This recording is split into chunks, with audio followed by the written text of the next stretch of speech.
안녕하세요. 배아노TV의 배아노 한혜사입니다. 오늘은 기침 틱에 대해서 잠깐 설명드리려고 하는데요.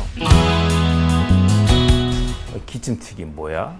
기침 그러면 폐가 안 좋아서, 여기 인후두 부위가 안 좋아서, 코가 안 좋아서 기침인데 그렇게 생기는 기침이 아니라 뇌가 안 좋아서 생기는 기침을 기침 틱이라고 얘기를 합니다. 쉽게 설명을 드렸는데요. 무슨 뜻이냐? 그 전에는 정말 감기 또는 폐렴 또는 만성기관지염 여러 가지 원인에 의해서 기침을 했어요. 그런데 그 원인이 하나도 없어. 무슨 검사를 해도 원인은 없지만 본인은 기침을 하게 되는 거죠. 이게 기침틱입니다. 일종의 강박틱, 강박기침이라고도 할 수 있는데요. 오랫동안 그 여러 가지 원인에 의해서 기침을 하게 되었던 그 습관이 뇌 잔상처럼 남아 있어서 본인이 또 반복적으로 기침을 하게 되는 거죠. 이거 잘 안 낫습니다. 이거 정말 잘 안 낫습니다. 일종의 이제 애들 같은 경우에는 이렇게 본인이 무의식적으로 이렇게 반복하는 이 틱 환자 중에서 또 드물게는 또 뚜렛 증후군으로도 가기 때문에 정말 이 어렸을 때 특히 소아 때 하는 이 틱 치료는 정말 필요한데요. 최근에도 이제 한의원에 이제 소아 이 기침 틱 환자분들이 계속 오고 계시는데요. 대개는 다른 증상 하나도 없이 이 기침만 있고 이런 아이들의 특징을 보게 되면 기침만 반복적으로 하는 게 아니라 조금 과민하게 행동을 한다든지 우리가 흔히 이제 ADHD라고 그러죠. 주의력 결핍 과잉행동 장애.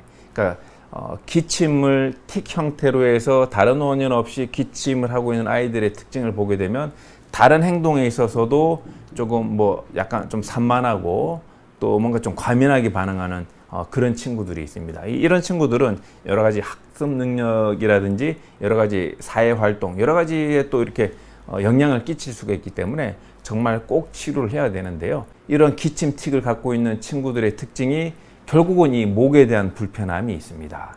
여기 천돌열이라고 하는 이 인후두 부위 이 하단에 뭔가 본인이 불편하다고 느끼는 느낌이 있고 그 느낌을 결과적으로는 해결을 하기 위해서 기침을 하는 거거든요. 물론 성인의 경우에는 천식이라든지 비염이라든지 식도염 때문에 여기가 간질간질하면서 기침이 나겠지만 소아의 경우에는 다른 거 없이 그냥 이 부위 자체에 대한 어떤 간질간질함, 물론 이비인후과에서 내시경을 해도 아무런 건 없지만 본인만 자꾸 느끼는 거죠. 왜냐? 뇌에 그게 남아있기 때문에. 그래서 이런 경우에는 약간 그 정신적인 치료랑 병행을 해서 치료를 해야 되는데요. 무엇이냐? 그 기침을 하는 거에 대해서 부모님들이나 가족들이 약간 관대하거나 약간 무관심할 필요가 있습니다. 주변에서 너 왜 자꾸 기침해? 이비인후과 가서 정상이라는데, 소아과 정상이라는데 왜 자꾸 기침을 해? 라고 얘기를 하게 되면 이 친구는 더 거기에 강박을 하거나 집착을 해서 더 간지럽다고 느끼고 기침을 더하는 경향을 보이니까 오히려 부모님들이 관심은 실적으로 갖되 무관심한 척 해주고 지적을 안 하고 좀 지켜봐 주는 게 필요합니다. 그런데 이게 1년 이상 정말 반복돼서 기침을 한다. 그러면 그때부터는 직접적으로 여기에다가 침치료나 약침 치료를 해야 되고, 한약도 종류별로 종류가 많이 있지만 꼭 한약 치료를 통해서 이 부위에 대한 어떤 그 본인이 느끼는 그 강박증을 없앨 수 있는 치료를 해야 되고요.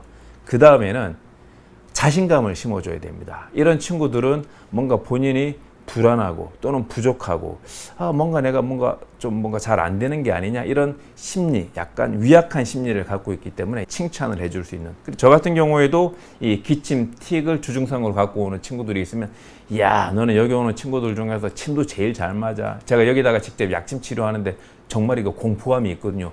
바늘이 여기 목으로 와서 찌른다고 생각을 해보세요. 어른들도 이건 뭐 하시는 거예요? 이러고 최근에 안 오는 환자분도 계신데 애들 여기 맞는 게 정말 대단하거든요. 그러면 야, 너 진짜 잘한다. 어른들도 못 맞는데, 이렇게 칭찬을 해주고, 그런 부모들이 약간 무관심하는 척하면서 좀 지켜봐 주는 것. 또 이제 병원에서도 적절하게 자신감을 불어넣어 주는 것. 물론 가족들이 자신감에 불어넣어 주는 것. 이런 것들이 합쳐지고 또 적절한 치료까지 하게 되면 거의 2-3달 만에도 1년 이상 끌었던 이 기침성 틱이 좋아집니다. 또 한 가지는 엎드려서 등 치료도 해야 됩니다. 대개는 기침성 틱 같은 경우에는 어떤 자율신경계의 어떤 그런 언밸런스에 의해서 이루어지기 때문에 그 자율신경계가 나오는 등 쪽에 또 적절하게 치료도 잘 받다 보게 되면 크게 고생 안 하고 두세 달 만에 뭐 완전 없어지는 건 아니지만 반의 반 이상 주는 경우들이 많이 있으니까요. 꼭 제가 오늘 설명드린 대로 부모님의 어떤 무관심적인 관심과 또 적절하게 치료받는 것들을 통해서 꼭 치료를 잘 하셔야 뚜레스로 가는 것도 우리가 막을 수가 있고 또 다른 합병증 없이 잘 치료가 될 수가 있으니까요. 꼭 본인 아이들의 증상에 맞도록 적절하게 또 관심을 갖고 치료를 해주실 필요가 있을 것 같습니다. 오늘 이 영상 유익하셨다면 구독과 좋아요, 알람 설정 부탁드리겠습니다. 감사합니다.